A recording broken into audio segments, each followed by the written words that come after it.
Doctor সাহেব, আপনি প্রেসক্রিপশনের উপর যে ওষুধটা লিখছেন এটা আমার কিছুই বোঝা যাচ্ছে না। আমি বহুত দোকান ঘন্য কুটিও কমা পানো না।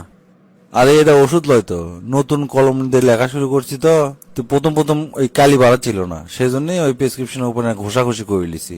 এটা হচ্ছে যে ঘষাঘষির দাগ। আপনি এটা একটা কাম করছেন, আপনি আর ঘষাঘষি জায়গা পেলেন না, এই প্রেসক্রিপশনের উপরে ঘষা লাগলো। জানেন এর জন্য আমি 50টা দোকান আমার ঘোরা লাগছে। এ হে, 50টা দোকান আপনি ঘুরবেন কৃষক? এটা তো দেখেই বোঝা যাচ্ছে এটা ঘষাঘষি। দেড় মেয়ে এটা ঘষাঘষি? আপনি আরগুলা জেলা ওষুধ লিখছেন সেগুলো সব ঘষাঘষি লাগাতেই লিখছেন আপনি। সব লেখা আপনি একই। মুখ সামলে কথা কন, এটা কি ধরনের ভাষা? আপনি জানেন আপনি কার সাথে কথা করছেন? আপনি একজন এমবিবিএস ডাক্তারের সাথে আপনি কথা করছেন। আপনি এত শিক্ষিত, এমবিবিএস পাস করছেন, তো লেখা এত খারাপ কৃষক? আপনি সুন্দর লেখা এতদিন ধরে লেখাপড়া করছেন, সুন্দর করে লেখাপড়া শিখেননি এখন পর্যন্ত।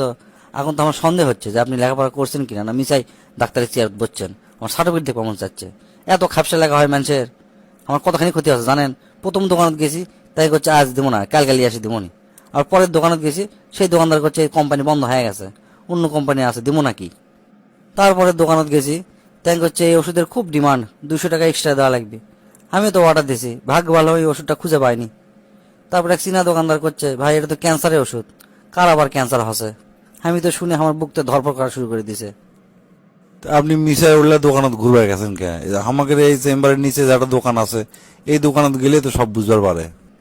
কথা তো ওটাই ডাক্তার সাহেব, আপনারা হচ্ছে শাকের করাত, মানে যাতেও কাটবেন আসতেও কাটবেন।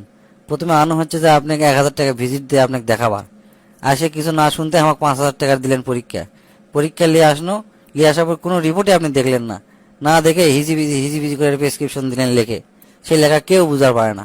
এখন আবার করছেন যে অমুক দোকান ছাড়া অন্য দোকানে আপনি ওষুধ পাবেন না। তার মানে আমাকে আপনি পদে পদে পদে পদে মারিচ্ছেন। আপনি ইঙ্গা করে কথা করছেন কৃষক, একটু ভদ্রভাবে কথা কন। আপনিরা অভদ্রভাবে টাকা নিচ্ছেন, আর আমরা অভদ্র কথা কইলেই দোষ না? আপনি কি জানেন আপনি গের মতো ডাক্তারে গেলে খারাপ হাতের লেখার জন্য রুগী গেলে কত বড় ক্ষতি হয়, কত বড় সর্বনাশ হয়? যুক্তরাষ্ট্রের ইনস্টিটিউট অফ মেডিসিনের গবেষণা মোতাবেক সারা বিশ্বে 7,000 লোক মারা যায় এই আপনাদের মতো খারাপ লেখার জন্য। আপনারা এমন এক সেবা পেশায় নিয়োজিত, যে সেবার কারণে মানুষ আপনাকে মন ভরে দোয়া দিবে। এখন আপনার এমন পর্যায়ে এমন নিচে নেমে গেছেন, দোয়া তো দূরে থাক, রুগীরা খালি আপনার গেলায় আর গেলায়। সরি ভাই, আর লজ্জা দিয়েন না। আমি কাল থেকে আর কখনো এত বাজে এত খারাপ লেখবো না। স্পষ্ট করে প্রেসক্রিপশন লেখার চেষ্টা করবো, আর সঠিকভাবে চিকিৎসা করার চেষ্টা করবো ভাই। কাল থেকে কৃষক আপনি এখন থেকেই লিখবেন সুন্দর হাতের লেখা, আর একটা রোগীও যেন আপনার দ্বারা যেন কোনো ক্ষতিগ্রস্ত না হয়। ঠিক আছে ভাই, আর লজ্জা দিয়েন না। আমি এখন থেকে সুন্দর করে প্রেসক্রিপশন লেখবো, আর সকল বাংলাদেশের সকল ডাক্তারের উদ্দেশ্যে করছি, আপনারা সবাই সুন্দর স্পষ্ট অক্ষরে সুন্দর করে প্রেসক্রিপশন লিখবেন, যেন যে কেউ এই প্রেসক্রিপশন পড়ে বুঝতে পারে। আর ভুল ভাল ওষুধ খায় যেন কোনো রোগী যেন বিপদগ্রস্ত না